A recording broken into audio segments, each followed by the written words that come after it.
Dans l'assemblée des saints, assoiffé je me tiens, que ton onction descende sur moi.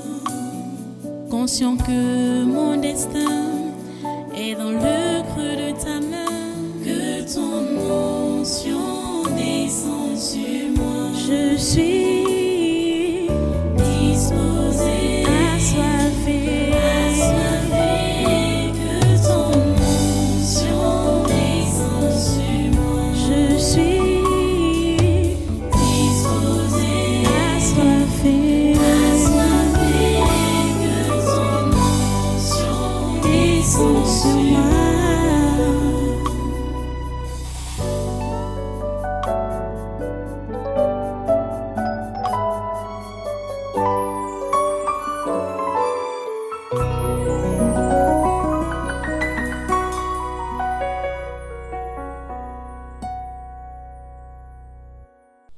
Alléluia. Allons dans Galates chapitre 5, comme j'ai dit, Galates chapitre 5. On va juste lire un seul verset, verset 22. Galates chapitre 5, verset 22. Mais le fruit de l'esprit, c'est l'amour, la joie, la paix, la patience, la bonté, la bénignité, la fidélité, la douceur, la tempérance. Prions le Seigneur. Dieu Très Saint, nous te remercions pour ta parole de ce jour, de cet instant. Et nous prions pour que tu puisses vraiment nous ouvrir l'esprit, pour que nous puissions la recevoir et l'appliquer dans notre quotidien. Ô Dieu, tu ne parles pas en vain.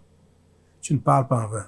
Tu parles pour un but, tu parles dans le but de nous transformer à ton image. Permets que nous puissions nous laisser transformer par ta parole maintenant. Merci Père Saint de le faire. À toi toute la gloire et tout les honneurs. Au nom puissant de Jésus, nous avons prié. Amen. Amen. Voilà, assois-toi. Et une fois de plus, soyez les bienvenus à ce congrès du surnaturel de ce 20 juin 2024. Nous continuons notre enseignement sur la vie chrétienne normale.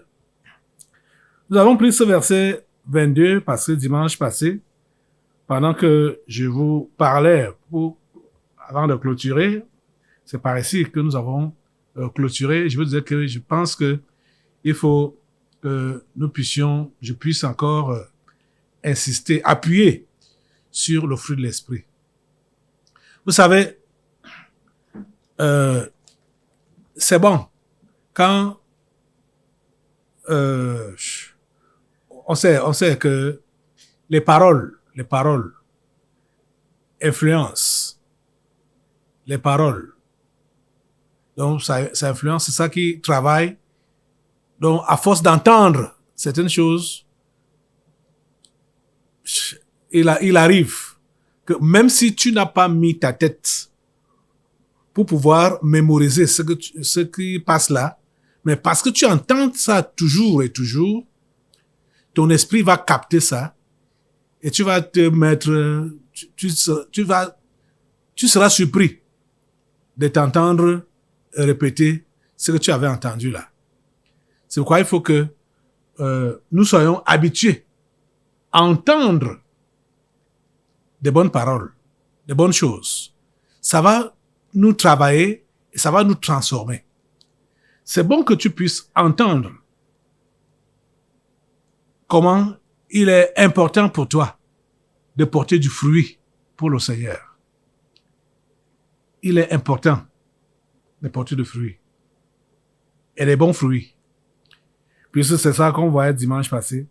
Parce que dimanche passé, Jean-Baptiste nous l'a dit clairement que il y a des bons, il nous a fait comprendre ça. Clairement qu'il y a des bons fruits et il y a des mauvais fruits. Donc, parce qu'il disait que tout arbre qui ne porte pas de bons fruits sera coupé et jeté au feu. Que la cognée était déjà à la racine des arbres. Tout arbre qui ne porte pas de bons fruits sera coupé et jeté au feu.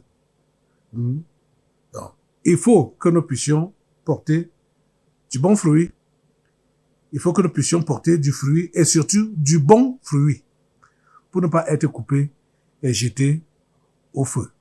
Et c'est là que nous sommes allés dans ce chapitre de Galates, chapitre 5, où on a la première partie parle des mauvais fruits et la deuxième partie parle des bons fruits. Puisque c'est à partir du verset 19 qu'on a lu, 19 jusqu'à 22. Donc, les 3 premiers versets parlent des mauvais fruits et le verset 22 parle donc des bons fruits. C'est ça que nous sommes appelés à porter, les bons fruits, pour ne pas être coupés et jetés au feu. C'est important que nous puissions porter de fruits. Jésus a même pris beaucoup d'exemples, a donné beaucoup d'images dans la Bible pour montrer comment il est important de porter de fruits. Un jour, il a parlé de cet homme qui a planté un arbre fruitier au champ. C'était déjà en maturité, ça devait déjà commencer à porter de fruits. À chaque fois qu'il passait, pour cueillir les fruits, pour voir si ça a produit, il n'y avait rien. Il n'y avait rien. Et finalement, il a vu le jardinier, il lui dit vraiment, mon ami, je pense que le temps est déjà trop passé. Cet arbre-ci occupe le terrain, mon terrain là pour rien. Il faut couper ça. Et en finir avec, peut-être tout au moins le bois. Le bois peut être utile, son bois peut être utile. Bon, il avait un jardinier un peu très gentil là, qui a dit non, donnons-lui encore la chance. C'est une nouvelle saison. Je vais engraisser ça. Je vais mettre les engrais tout autour. Je vais creuser tout autour et mettre les engrais. Si vraiment, après les engrais là, ça ne donne pas, bon, tu pourras donc couper. Puisqu'on aura tout fait pour que ça porte des fruits. Et comme ça a refusé, bon, c'est en ça là que tu pourras couper. Donc, Jésus s'attend toujours à ce que les arbres puissent porter du fruit, que ces arbres puissent porter du fruit, parce que l'homme est assimilé à l'arbre. L'homme est assimilé à l'arbre. Pensez un peu à cet homme qui a été guéri par Jésus dans les évangiles. Il était aveugle. Quand Jésus l'a guéri, quand Jésus a prié pour lui, il lui a demandé s'il voyait quelque chose. Il dit qu'il voit les hommes, mais ils sont comme les arbres. Il voit les hommes, mais ils sont comme les arbres et qui marchent. Jésus a prié pour lui pour la seconde fois, et c'est là qu'il a commencé à voir clair. Donc, les hommes sont assimilés aux arbres. Comme les arbres portent de fruits, c'est comme ça que les hommes doivent porter les fruits. Et quand on est chrétien, on doit porter des bons fruits. Il y a les mauvais fruits, il y a également des bons fruits. Mais ce sont les bons fruits que tu es appelé à porter. Les fruits donc de l'esprit. Nous avons même beaucoup de grâce. Parce que ce ne sont pas nos fruits, c'est pas nous qui produisons cela. Ce n'est pas nous qui fabriquons cela. C'est l'Esprit de Dieu lui-même qui fait ça en nous. Qui produit ça en nous. Mais ce dont nous avons besoin, toi et moi, c'est seulement nous laisser disponibles. Il faut que nous soyons disponibles à l'Esprit de Dieu. Est-ce que tu comprends ce que je veux dire là? Le Seigneur veut que nous soyons disponibles, c'est-à-dire disposés à l'Esprit de Dieu, pour que l'Esprit de Dieu nous manipule et nous forme. C'est-à-dire, l'Esprit de Dieu doit nous travailler. On doit nous laisser à sa disposition pour qu'il puisse donc faire son travail en nous et permettre à ce que nous soyons ce que Dieu veut que nous soyons. Vous comprenez ça? Ok. Mais le fruit de l'esprit, c'est l'amour. C'est le premier fruit. L'amour. C'est ça qui est, ou je veux dire, c'est ça qui permet à ce que tous les autres fruits soient en place. L'amour. Parce que c'est ça même qui est la présence de Dieu dans le cœur de l'homme. L'amour. S'il n'y a pas l'amour, s'il n'y a pas d'amour dans le cœur de l'homme, il n'y a pas Dieu dans son cœur. Il n'y a pas Dieu dans son cœur. Il doit avoir de l'amour dans le cœur de l'homme pour que Dieu se voie à l'œuvre ou se voie présent. Mais le fruit de l'esprit, c'est l'amour, la joie, la paix, la patience, la bonté, la bénignité, la fidélité, la douceur, la tempérance. Chaque fruit ici est important. Et je vous dis que c'est l'amour qui donne la force ou qui donne la capacité à tous les autres fruits là qu'on a cités là. L'amour. Donc la nature de Dieu. Est-ce que Dieu est vraiment présent dans ton esprit? Parce que, vous savez, les autres choses qu'on a eu à citer là, la joie, la paix, la patience, machin, la bonté, bon, il y a des gens qui peuvent, ou qui forcent la joie. Les stupéfiants prétendent donner la joie. Il y a des gens qui boivent des alcools pour avoir la joie. Il y a des gens qui font des choses pour avoir la joie artificielle. Hein? Là-bas, c'est une joie artificielle. Mais la joie qui vient de l'Esprit de Dieu, c'est une joie naturelle. Et c'est une joie qui ne dépend pas des circonstances. Quand l'amour de Dieu est implanté dans ton cœur, il n'y a rien qui va t'enlever la joie. Il n'y a rien qui va t'enlever la joie. Je t'assure. Le plus souvent, ceux qui sont en train de pratiquer ce que j'enseigne là, on est étonné de voir que la joie ne les quitte pas. C'est-à-dire, ces fruits, tout ce que j'ai cité, la joie ne les quitte pas. Et vous pouvez penser que eux, ils ne connaissent pas de malheur. Ils ne connaissent pas de moments de trouble. Alors que parfois, ils sont même en train de passer par là, par les troubles. Mais ils ont la joie. Parce que la joie du Saint-Esprit, ce n'est pas une joie des circonstances. Ce n'est pas une joie des circonstances. C'est une joie naturelle. C'est une joie naturelle. On ne force pas pour avoir cette joie-là. Elle est là, naturellement, en nous. Parce que l'Esprit de Dieu est en nous. Parce que l'amour de Dieu est en nous. Répandu dans nos cœurs. Donc, la joie ne va pas bouger. Que tu aies deuil ou pas, que tu sois malade ou en santé, que tu aies perdu ou gagné, quel que soit ce que tu connais dans tes activités, cela ne va pas t'affecter. Ça ne va pas affecter la joie. Ici, je vous enseigne la vie chrétienne normale. La vie chrétienne normale. C'est pas comme je sais qu'il y a des gens parmi vous là qui sont tellement, je dirais comment, c'est-à-dire, quand il a déjà opté pour quelque chose, pour une position, fait quoi, il est sur sa position. Même si tu bouges, tu fais n'importe quoi, il est sur sa position. Parce que je ne sais pas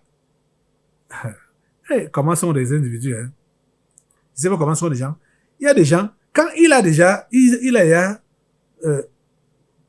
s'est déjà focalisé que pour moi, c'est comme ça que ça doit fonctionner. Raconte-lui tout ce que tu veux. Parfois, quand je dis même parfois, C'est comme ça qu'il a toujours fonctionné. Avant de donner sa vie à Christ. Je préfère mettre ça entre guillemets. Il a toujours fonctionné d'une certaine manière. Étant en Christ, quand il va continuer à fonctionner comme ça, on va lui dire, mon ami, ce n'est pas comme ça que ça doit être. Vous savez ce qu'il va vous dire? Il ne va pas cacher. Ouvertement, il va te dire que c'est comme ça que j'ai toujours été. C'est comme ça que j'ai toujours été. C'est comme ça que je suis. C'est ma nature.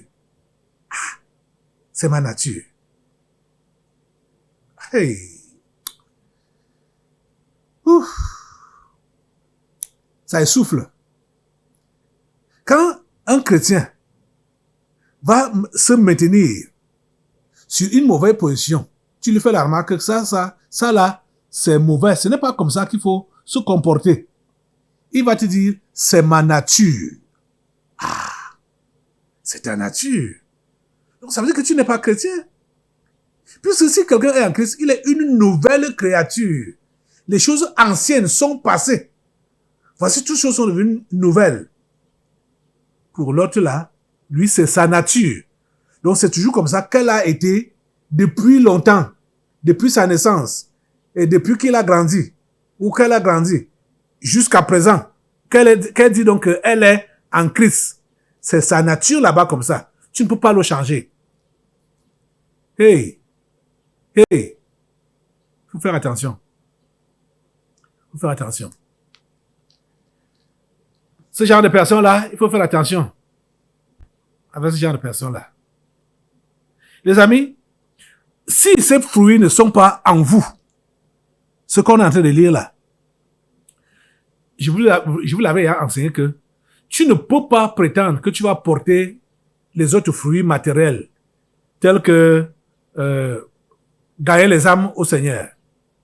Quand tu n'as pas d'amour, tu n'as pas la joie véritable du Saint-Esprit, la paix, la patience, la bonté, la bénédiction. Tu ne peux pas faire le service chrétien qui donne, c'est-à-dire qui produit les fruits, quand ces fruits-ci ne sont pas en toi. Parce que tout ce que tu vas faire, puisque si l'amour n'est pas là, les amis, il ne faut pas qu'on fasse la fine bouche. Quand il n'y a pas l'amour dans notre cœur, c'est la haine qui est dans notre cœur. C'est la haine qui est là. Et tu vas dire que tu vas prendre soin de quelqu'un avec un esprit de haine dans ton cœur là, tu vas faire du mal à cette personne. C'est-à-dire, tout ce qui va sortir de ta bouche, ça peut avoir l'air d'être bien. Oh, mais c'est enrobé de quoi? C'est enrobé de haine. Et ça va donc faire du mal à la personne qui reçoit ça. Vous comprenez? C'est de l'abondance du cœur que la bouche parle. C'est comme ça que Jésus-Christ a enseigné. Que c'est de l'abondance du cœur que la bouche parle. Si, dans notre esprit, il n'y a pas on n'a pas les fruits de l'Esprit de Dieu, tout ce qu'on peut faire, dis que tu vas conseiller quelqu'un, tu ne vas pas, ce n'est pas les conseils que tu vas lui donner. Dis que tu vas évangéliser quelqu'un, ce n'est pas l'évangile que tu vas lui donner. Dis que tu vas prier pour quelqu'un, ce n'est pas la prière que tu vas faire pour cette personne. Tout ce que tu fais va détruire quand le fruit de l'esprit n'est pas en toi. L'amour. Et c'est par là que ça commence. L'amour. Tout ce qui n'est pas fait dans l'amour est fait dans la haine. Et ça détruit. Ça détruit. Écoutez, quand on lit dans 1 Corinthiens 13 qui nous parle de l'amour, on voit qu'il y a même des gens qui font des sacrifices, qui sont prêts à faire des sacrifices. Mais sans amour, la Bible nous dit clairement que ces sacrifices ne servent à rien. ça ne sert à rien.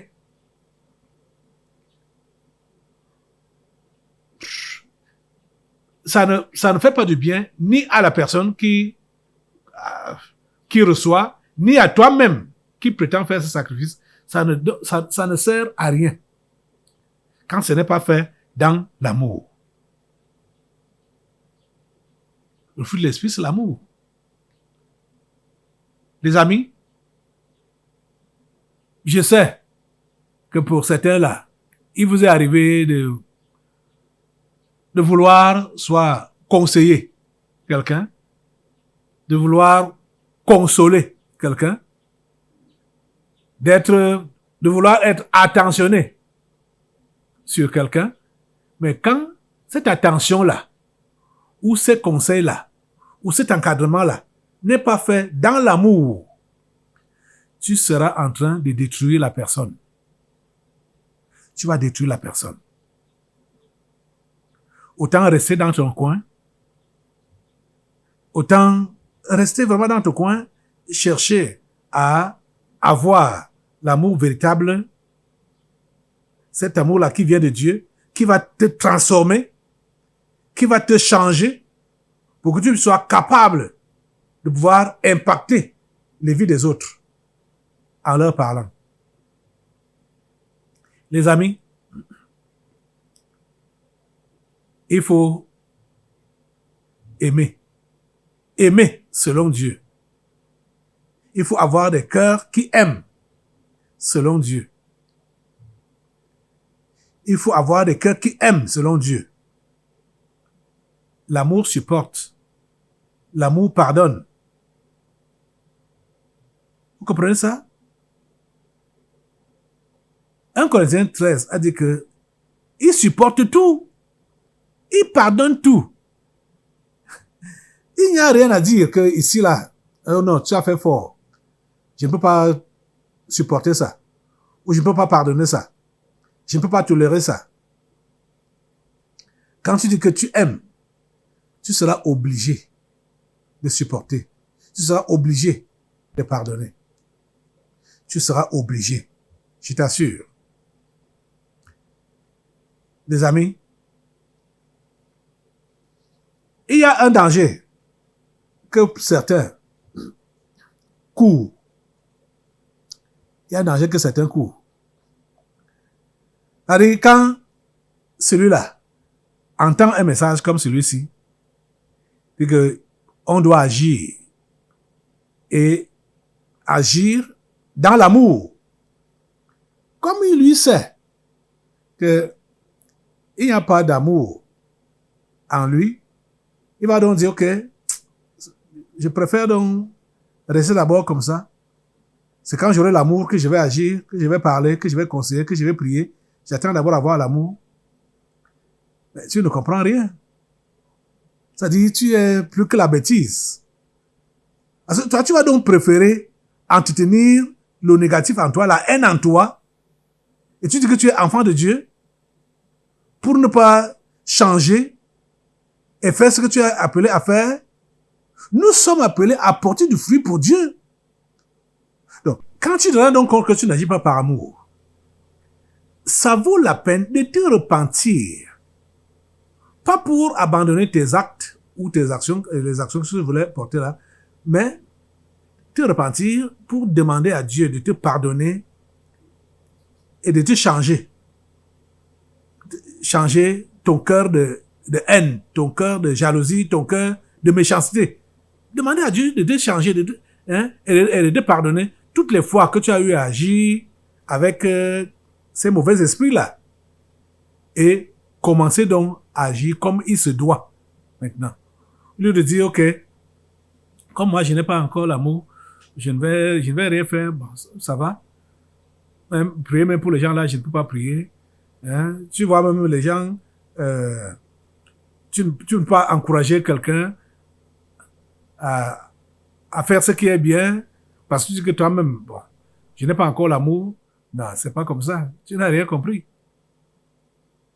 En parlant comme je parle comme ça là, c'est pour amener tous ceux-là qui savent ils n'ont pas encore l'amour. Ils n'ont pas encore ces fruits. Parce que l'objectif est quoi? L'objectif est que nous puissions avoir ces fruits, porter ces fruits, afin d'être utiles à Dieu. C'est pour cela qu'il nous a sauvés. C'est pour cela qu'il nous a établis. Pour que nous puissions porter du fruit pour lui. Et vous êtes donc enseigné pour savoir ce qui va vous favoriser à porter ces fruits pour Dieu. Vous comprenez ça? Mais le fruit de l'esprit, c'est l'amour, la joie. Est-ce que tu as la joie? La joie du salut? La joie du pardon? La joie d'appartenir à Dieu. Est-ce que tu as réellement ça? La paix. Elle est dans ton cœur là. La paix, cette tranquillité-là. Hey. Oh Seigneur, ta grâce. Oh Seigneur, ta grâce. La joie, la paix. La paix. On doit avoir la paix avec Dieu. Quand on a la paix avec Dieu, on est en paix avec tout le monde. Je dis, même au milieu des bagarres. Quand je dis, on voit les fruits là, comme tels que joie, paix, tout ça. Ça ne veut pas dire qu'il n'y a pas de problèmes. Oh. Ça ne veut pas dire qu'il n'y a pas de problèmes. Mais les fruits de l'esprit te permettent de surmonter ces problèmes-là. Ces problèmes ne peuvent pas t'engloutir. Ça ne peut pas. Tu auras des défis. Tu auras des persécutions. Tu auras des épreuves. Mais ça ne t'enlève pas la joie, ça ne t'enlève pas la paix. C'est ça que je veux que tu comprennes. Si tu perds la joie, tu perds la paix en tant qu'enfant de Dieu. Ça veut dire que cette joie-là ou cette paix-là n'était pas encore réellement suffisante en toi. Hein? Ça veut dire que c'était la paix que le monde donne ou la joie que les stupéfiants donnent. Que tu avais là, la joie des circonstances ou la paix des circonstances. Non. La paix d'un enfant de Dieu, rien ne peut la bouger. La joie d'un enfant de Dieu, rien ne peut la diminuer. Ça reste intact, quel que soit ce par quoi il passe. Vous comprenez ça? Ça reste intact. Intact. Ce n'est pas parce que tu as bien mangé ou parce que tes poches sont remplies avec de l'argent. Ce n'est pas parce qu'on a payé tes contrats que tu dois donc avoir la joie, que tu dois avoir la paix. Même quand tu sais que dans la maison ou à la banque, il n'y a rien comme économie, il n'y a rien comme nourriture à la maison, parce que tu es enfant de Dieu, rempli de son esprit, tu gardes ta paix. Tu gardes ta paix. Tu gardes ta joie. Et sereinement, tu vas t'approcher de ton Dieu et lui demander l'attitude, du moins, où aller, quoi faire, quel chemin prendre. Tu ne peux pas écouter même, entendre la voix de Dieu si tu n'as pas la paix dans ton cœur. Tu ne peux pas entendre sa voix. Si tu n'es pas en paix avec lui, avec Dieu, ou avec toi-même, tu ne peux pas entendre la voix de Dieu. Vous comprenez? Ça, c'est clair. Je sais que les gens, bon, quand je parle, même comme je parle là, je ne sais pas, combien parmi vous avez vraiment une relation intime avec Dieu pour pouvoir l'entendre, entendre sa voix, pour que tu entendes la voix de Dieu et que tu discernes sa voix, que tu discernes la direction qu'il te donne. Il faut que tu aies la paix dans ton cœur. Il faut que tu sois dans la joie, dans la tranquillité. Si tu n'as pas cette tranquillité-là, tu ne peux pas entendre sa voix. Jésus a dit que mes brebis entendent ma voix et elles me suivent. Si tu entends la voix de Dieu, tu vas le suivre. Et pour entendre la voix de Dieu, il faut avoir la paix dans ton cœur. Être calme dans ton cœur. Ah, je me rappelle quand Dieu voulait parler à Élie dans la Bible. Élie était persécuté. Et Élie fuyait dans la persécution. Élie a même demandé à Dieu de le prendre. Ben, il n'avait pas encore achevé sa mission. C'est 1 roi 19. 1 roi 19. Donc, Élie a commencé à fuir. Bon, on va au verset 9. Je vais aller exactement. Oui, verset 9. Et là, il entra dans la caverne, Élie, et il y passa la nuit. Et voici, la parole de l'Éternel lui fut adressée en ces mots. Que fais-tu ici, Élie? Il répondit, j'ai déployé mon zèle pour l'Éternel, le Dieu des armées, car les enfants d'Israël ont abandonné ton alliance. Ils ont renversé tes autels et ils ont tué par l'épée tes prophètes. Je suis resté moi seul et ils cherchent à m'ôter la vie. Élie était donc en train de fuir la mort. Parce que Jézabel avait tué les autres prophètes, les autres enfants de Dieu. Elle les a massacrés.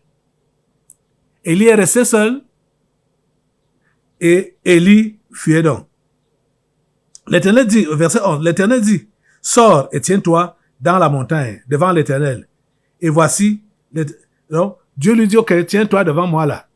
C'était pour faire quoi? Pour que Dieu devait lui parler. Pour que Élie entende sa voix. Mais Élie n'était pas dans de bonnes dispositions.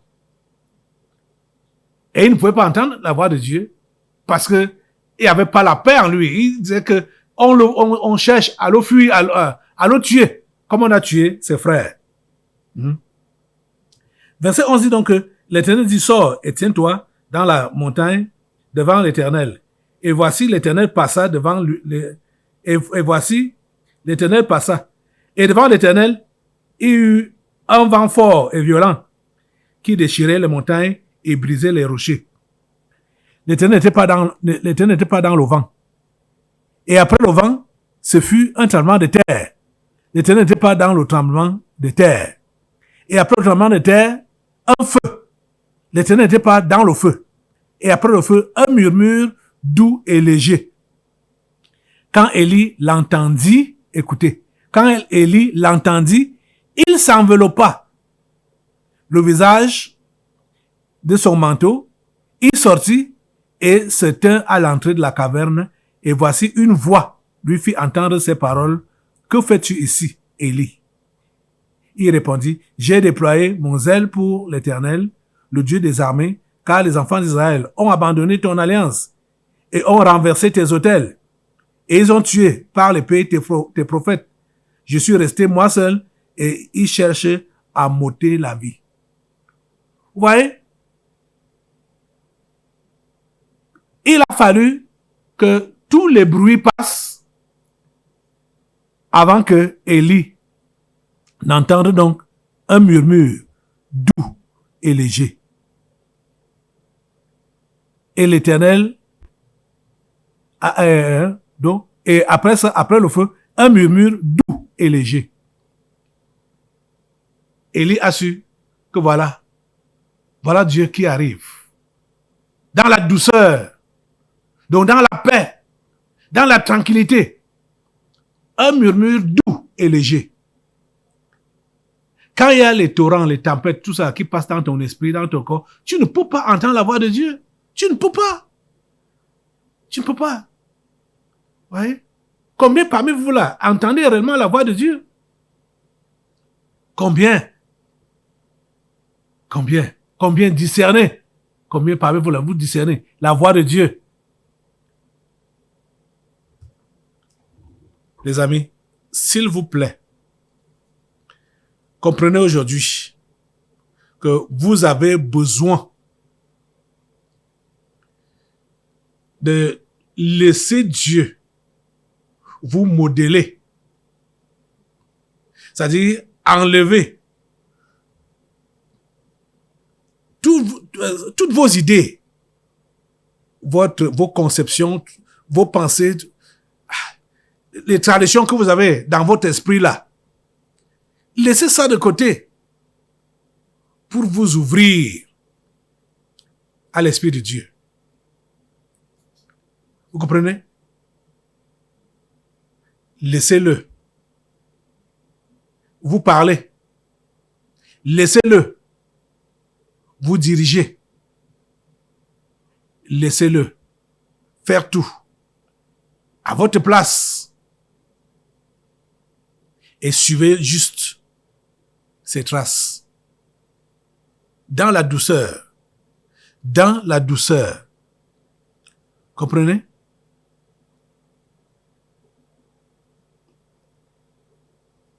La paix doit régner dans votre cœur. La paix ne doit pas vous quitter. Si vous êtes enfant de Dieu, la paix ne doit pas vous quitter. Quand la paix de Dieu vous quitte, vous allez prendre les décisions à n'importe quelle pièce. C'est-à-dire, ou faire des choses, faire des dégâts. C'est juste les dégâts que vous allez faire. Quand vous n'avez pas la paix. Et ça ne s'ignore pas. Quand un enfant de Dieu n'a plus la paix, ça ne s'ignore pas. Vous voyez? Donc, s'il vous plaît, ne laissez pas que... Ne contaminez pas votre entourage avec votre façon d'être. Parce que quand un enfant de Dieu n'a pas la paix là, ça se remarque. Et les autres vont lui demander, mais qu'est-ce qui ne va pas? Qu'est-ce que tu as? Qu'est-ce que tu as? Souvent même, ceux qui demandent même qu'est-ce que tu as? Ils n'ont même pas la solution à leur donner, à celui-là ou à celle-là. Mais quand ça ne va pas, ça s'affiche là. Que ça ne va pas. Enfant de Dieu, tu ne dois pas être un monument de trouble.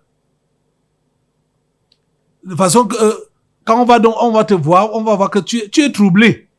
Et tout le monde va te demander qu'est-ce qui ne va pas? Qu'est-ce qui ne va pas?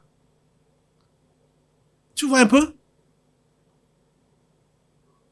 Dès que l'on te pose cette question-là, comprends que ta paix est partie. Comprends que ta paix est partie. Ta paix ne doit pas te quitter. Ça ne doit pas te quitter. Tu comprends? Parce que quand la paix quitte, la joie part aussi. Aucun fruit ne peut même plus être en place là. Rien ne peut plus être en place. Ni la patience, ni la bonté, ni la bénédiction, ni la fidélité, ni la douceur, ni la tempérance. Rien ne peut plus être en place. Parce que vous voyez, comme ces fruits ont été classés comme ça là, c'est leur ordre d'importance. De façon, quand ceux qui doivent d'abord être là ne sont plus là, en même temps, c'est comme un château de cartes. Le reste, ça tombe. Le reste tombe. Donc, il faut veiller à ce que tu puisses agir dans l'amour. Tu puisses avoir toujours la joie, avoir toujours la paix. Le reste va suivre. La patience, la bonté, la bénignité, la fidélité, la douceur, la tempérance. Ça va suivre. Tout seul. Vous comprenez? Comme je vous dis là, ce sont ces trois, d'abord, dès qu'ils sont présents, ces fruits, l'amour, la joie, la paix. Quand ces trois-là sont déjà en place, là, alignés, comme je dis là, la patience va suivre, la bonté va suivre, la bénignité va suivre, la fidélité va suivre, la douceur va suivre, la tempérance va suivre, d'office. Que Dieu vous aide à comprendre ce qui a été enseigné là. Lève-toi pour prier Dieu qui te donne vraiment la grâce de pouvoir porter du fruit. Donc, prie-le. Seigneur, s'il te plaît, donne-moi la grâce de porter du fruit. Vous savez, c'est pour Dieu que nous portons ce fruit d'abord. Même comme ça nous profitons aussi. Mais c'est le fruit de l'Esprit de Dieu. Donne-nous la grâce de te rendre ce que tu nous as donné. De porter le fruit de ton esprit. Au nom puissant de Jésus. Nous avons prié. Amen. Assois-toi. Nous allons maintenant passer aux délivrances prophétiques. Dans l'assemblée des saints, assoiffé je me tiens, que ton onction descende sur moi. Conscient que mon destin est dans le creux de ta main, que ton